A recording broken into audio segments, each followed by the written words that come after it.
4 golpes. 4 veces el balón estuvo dentro de la portería o a centímetros de entrar. Un hombro, un palo, un poste y un portero que adivinó el penalti. Y aún así, Irán se marchó de este mundial sin perder ni un solo partido. Pero lo que pasó después de esa eliminación transforma esta historia en algo mucho más grande que el fútbol. Porque cuando Mehdi Taremi, el capitán iraní, pronunció el nombre de Gianni Infantino en las horas posteriores al adiós, el presidente más poderoso del fútbol mundial pasó de espectador privilegiado a acusado público. Y el fútbol entero escuchó en silencio. Déjame ponerte en contexto, porque esta historia merece que la veas desde el principio. Irán llegó a este Mundial de Norteamérica con una mochila histórica tremenda. 7 participaciones en Copa del Mundo, 7 eliminaciones en la fase de grupos. Nunca, en toda la historia futbolística de su país, habían superado esa barrera. 7 intentos, 7 fracasos en primera ronda. Un muro que parecía destinado a no caer jamás. Y en este torneo, con un grupo compuesto por Nueva Zelanda, Bélgica y Egipto, la oportunidad estaba ahí, real, tangible, más cerca que nunca. Bélgica era el obstáculo más evidente. La selección europea mejor clasificada del grupo, con jugadores de Champions League en cada línea y el peso de un torneo que esperaba verlos avanzar lejos. Pero Irán tenía algo que muy pocos le reconocieron antes de comenzar. Un bloque compacto, una mentalidad defensiva sin fisuras, y en la punta, un Mehdi Taremi que había demostrado su nivel en la Serie A temporada tras temporada. La combinación perfecta para hacerle daño a quien te subestime. El primer partido contra Nueva Zelanda terminó 1-1. Decepcionante en el resultado, pero revelador en las sensaciones. Irán no jugó como un equipo que viene a sobrevivir, jugó como un equipo que viene a ganar. Y con esa energía llegó el segundo encuentro, el que iba a definir si esta selección era de verdad o era solo una ilusión bonita. Bélgica. El duelo que todos esperaban y que nadie se imaginó que iba a terminar así. Porque en ese partido, Irán produjo el gol más inteligente, más elegante y más colectivo de toda la fase de grupos. Un tanto que debería haberse convertido en el mejor del torneo. Ehsan Hatsafi ejecutó un saque que cortó en diagonal toda la línea defensiva belga. Un pase que solo un jugador que lee el juego de verdad puede concebir bajo esa presión. El balón llegó a Taremi. Control instantáneo, pivote, disparo raso cruzado ante Thibaut Courtois. La red se movió, el estadio estalló. Técnica, inteligencia, valentía, todo concentrado en 2 segundos de fútbol puro. El problema es que el VAR encontró que el hombro de Taremi, no el pie, no la rodilla, sino el hombro, estaba marginalmente adelantado al último defensor belga en el momento del pase. Anulado. Un gol que hubiera cambiado la historia del partido, del grupo, y quizás del torneo entero, borrado por centímetros medidos con líneas congeladas en una pantalla. 0-0. Irán invicto. Irán mereciendo más. Y luego llegó el tercer partido contra Egipto, y la crueldad se concentró en 90 minutos de una manera que ya roza lo imposible. Taremi ganó un penalti y decidió lanzarlo él mismo. Mostafa Shober, el portero egipcio, se lanzó al lado correcto y lo detuvo. Un golpe durísimo, pero Taremi siguió jugando como si nada. Como los grandes. En el minuto 89, el capitán iraní se elevó sobre todos los defensas y conectó un cabezazo que fue directo al palo. El palo. No al portero. El palo. En el 93, cuando la desesperación ya asomaba, Shoja Khalilzadeh se elevó magistralmente sobre toda la defensa egipcia y cabeceó al fondo de la red. El banquillo explotó, los jugadores corrieron, los aficionados vivieron el mejor instante de sus vidas. Y entonces apareció el aviso del VAR. Revisión. Fuera de juego. Gol anulado por centímetros. Y en los últimos instantes del partido, como un golpe final absolutamente innecesario, Saeed Ezatolahi recibió el balón a 6 metros del arco, se giró y disparó. El balón golpeó el poste. 1-1. Irán regresaba a Tijuana con 3 puntos en el bolsillo y la esperanza de que los resultados de otros grupos les dieran el pasaporte a los octavos. Y 1 por 1, los resultados cayeron en su contra. Croacia ganó a Ghana. Congo venció a Uzbekistán. Y en Kansas City, en un partido que no tenía absolutamente nada que ver con Irán, Austria y Argelia se repartieron los goles en una locura que acabó 3-3. Sasha Kalajic marcó el definitivo empate en el minuto 93. El mismo número de minuto en que Khalilzadeh había creído vivir el gol de su vida, solo para verlo desaparecer.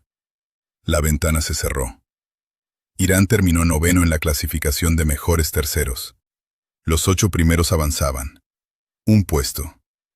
Una sola posición los separó de los octavos de final y de la primera clasificación a una ronda eliminatoria en toda la historia de su país.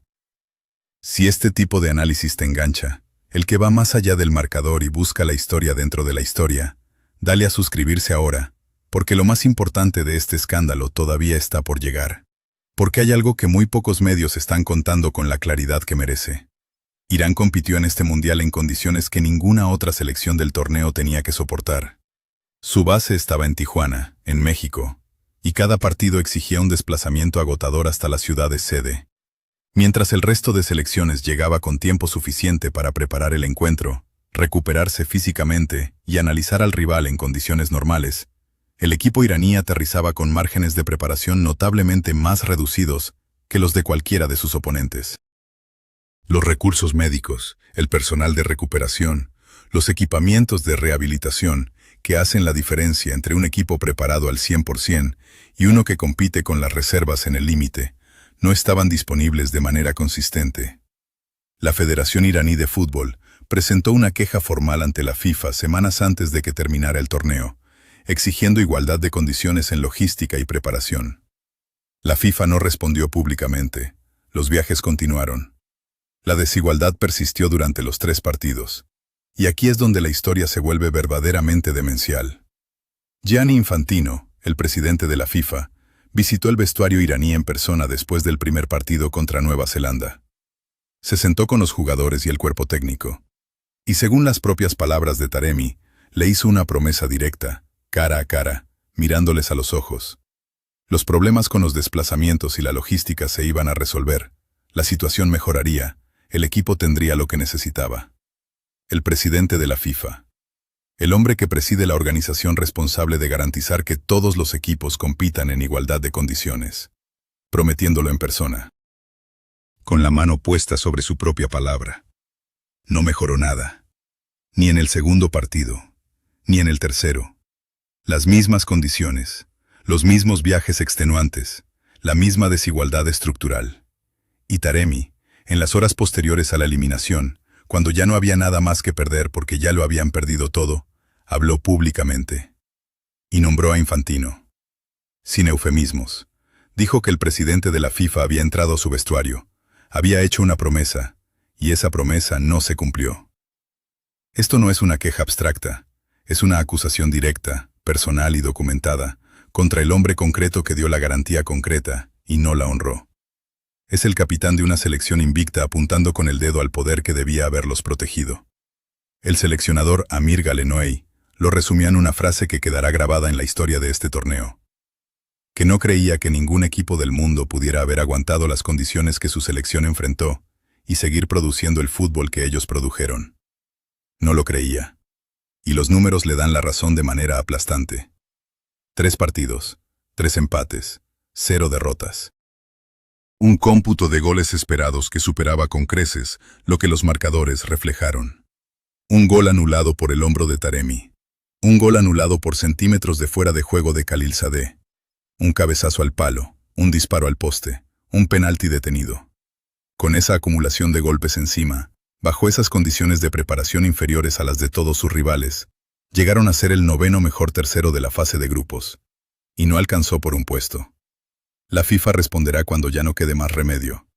Llegará un comunicado con lenguaje cuidado, referencias a los protocolos que se siguieron, a los recursos que fueron proporcionados, a todo lo que el acta oficial tiene escrito.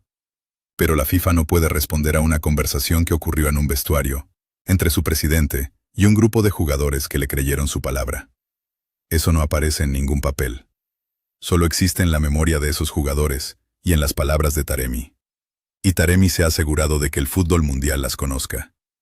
Irán se va de este mundial con la misma estadística histórica, sin pasar de grupos. Pero se va invicto por primera vez en su historia. Se va con 2 goles anulados, 2 golpes en la madera y un penalti detenido en el casillero que el marcador nunca registra. Se va con la voz de su capitán apuntando directamente a quienes tenían la obligación de garantizarles las mismas oportunidades que al resto. Y se va habiendo demostrado un fútbol que ningún resultado puede quitarle. 7 mundiales, 7 eliminaciones. Pero ninguna como esta, ninguna tan cargada de injusticia acumulada, de golpes del destino y de las instituciones. Y ninguna que haya generado una denuncia tan directa, tan incómoda y tan difícil de desmentir para quienes gestionan el poder del fútbol mundial. La pregunta que te dejo es esta. ¿Crees que Infantino entró al vestuario iraní y prometió que las condiciones mejorarían, sabiendo que el sistema no lo permitiría? ¿O estamos ante alguien que sencillamente no tiene control real sobre la maquinaria que dice presidir? Dímelo en los comentarios, porque este debate no ha hecho más que comenzar. Dale like si esta historia te parece tan escandalosa como a mí. Suscríbete si quieres análisis que van más allá del partido y llegan donde los micrófonos oficiales no entran. Y quédate pendiente, porque en las próximas semanas habrá más revelaciones, más respuestas y más escándalos de los que ningún comunicado de FIFA va a poder tapar.